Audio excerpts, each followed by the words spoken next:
Welcome back, Tinkerers. Today I'm going to be talking, really giving you an update on two of our most recent projects. We have the floating terrarium, and then we also have our Driftwood Ecosphere. The Driftwood Ecosphere has been sealed up for over a month now, so I think we're going to talk about that one first. And I'm probably going to give you guys a little look at some of the smaller projects I've been kind of entertaining in between some of these larger projects like Ecospheres. So first let's take a look inside the Ecosphere, and then we'll move on to how the terrarium is doing after about a week of it being sealed up.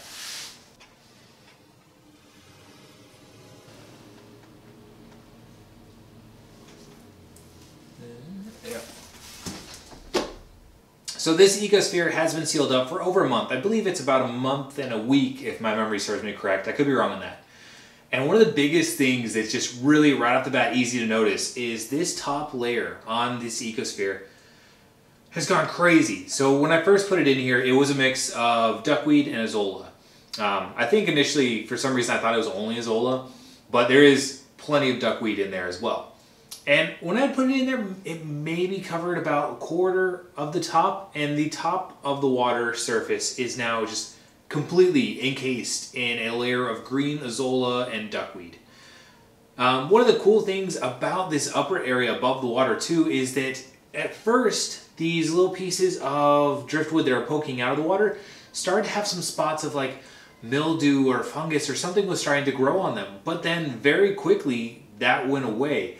And what I started to notice as well was there's a population of springtails that is on top of the water and kind of rummaging around between the duckweed and on the surface of the driftwood as well. So I think that's really intriguing to know. At first I was a little bit worried because I saw that and I was like, oh no, I wonder if this is going to get really bad, but it's almost completely clear now. The plants in the Ecosphere, some of them, I'd say most of them have done pretty well, and then there is a couple of plants that they didn't quite make the transfer.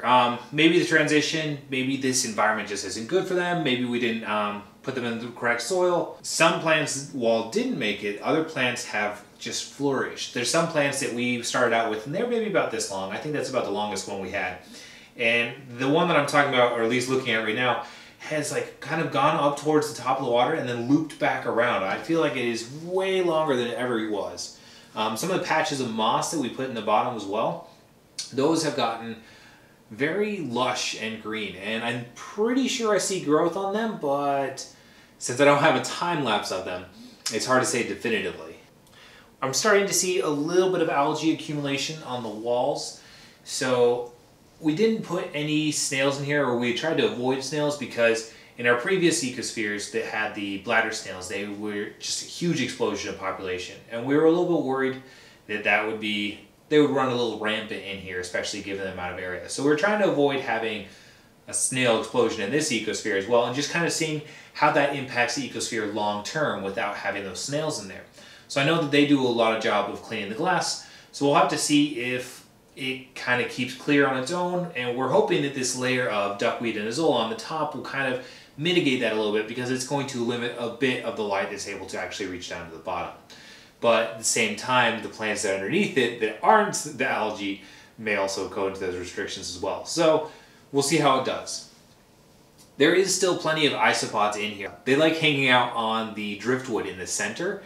There's almost like a little cave, and so I'm really glad that they like the driftwood, but it's almost bittersweet to me because things that are in the center of these ecospheres are really hard for me to focus on with the camera. So when I try to get footage of them, it's always just distorted and blurry.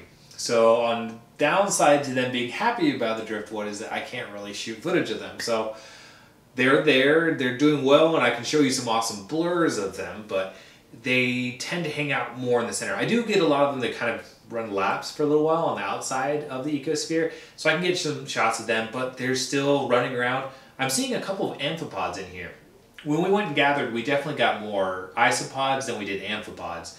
So it's a relief to see that there's still amphipods going in here. Those are two of our favorite creatures we've been able to find locally. So it's exciting to see that there are still some of both of those in this ecosphere. Now that we've talked about the ecosphere, let's go ahead and give just a quick rundown of what's been going on with our little floating terrarium after we built it. It's been doing pretty good. A couple days in, we did see a little bit of like a mold outbreak happening predominantly around the base of the stick and some of the moss, and we kind of expected that to an extent.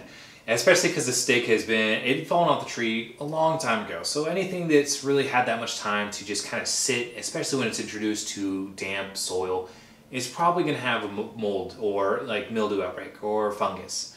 And that's part of the reason why we put the springtails in there. I will say though, after we had that outbreak, it wasn't really that much.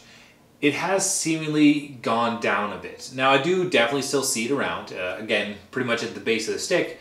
But aside from that, pretty much everything else is going great in here. I haven't had any issues with it shifting around. I don't right now see any algae growth or anything going along with the beads. And all the plants, as far as I can tell, that I put in here are still alive. The Selaginella, I think I see some new growth, but sometimes the leaves on that are so small that it's hard to tell.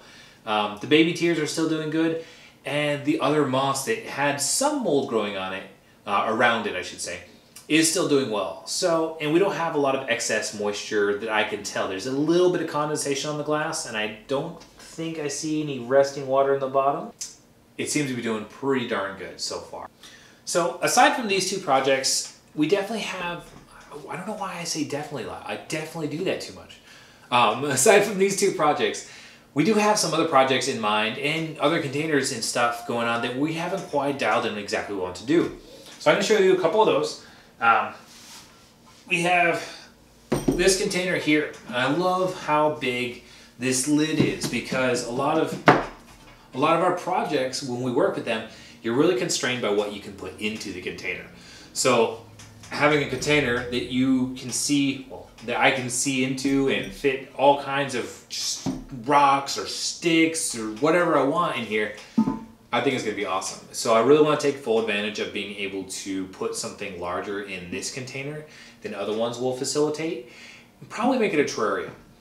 You may have seen this one before, and this is a nice watertight container that I want to put an Ecosphere in. I haven't decided how I want to go about an Ecosphere in it yet because I don't want to just keep pumping out the same Ecosphere over and over in different containers. I will say that we are looking to revisit the brine shrimp Ecosphere.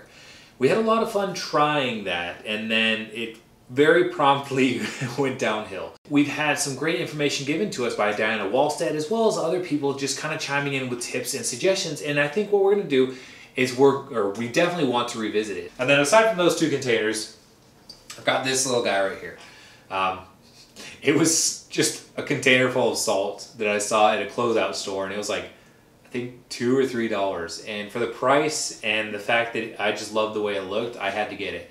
Probably going to wind up just doing a little terrarium in here. I don't think we're going to do a tiny Ecosphere. At the same time, tiny Ecospheres do sound intriguing to me. But I do have a habit of liking to tinker with these hobbies to the point where we're making it more difficult. So like, Ecospheres are already delicate in their balance. When you put in something even smaller, it makes it even harder to balance that correctly because any small changes in here are much more drastic in a small container than something compared to this, or even a larger container than that. Aside from these containers, I do want to try, I've been really intrigued by the idea of growing mushrooms. So like those mushroom growing kits, I've seen someone else, and like Chuck for instance, he has videos on it. Like, it just seems so cool to me. I really wanted to grow some mushrooms, so I'm excited about trying to do one of those. I'll probably order a kit pretty soon. Again, Chuck, everything he does just gets me so just interested and intrigued. So I want to do some more with succulents. We did a little bit in the lid here, and that turned out awesome. And of course, as soon as you get a couple succulents, you just can't stop at like one or two. It's like Pringles.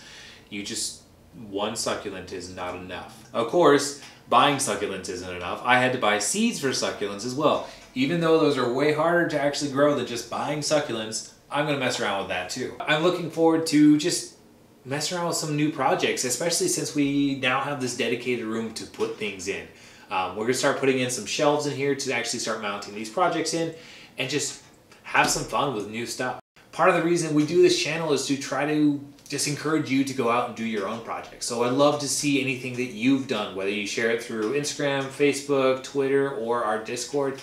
I'd love to see what you guys have. We're going to be talking about, well, not talking, I'm going to be talking, delete. I almost forgot that I didn't make this watertight, so I almost tipped it over just to show you it's doing well. I'm not sure why tipping it over would have proved that it's doing well, but that definitely went through my head.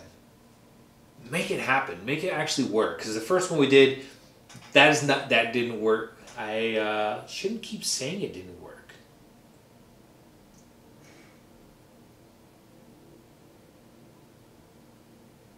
I don't know.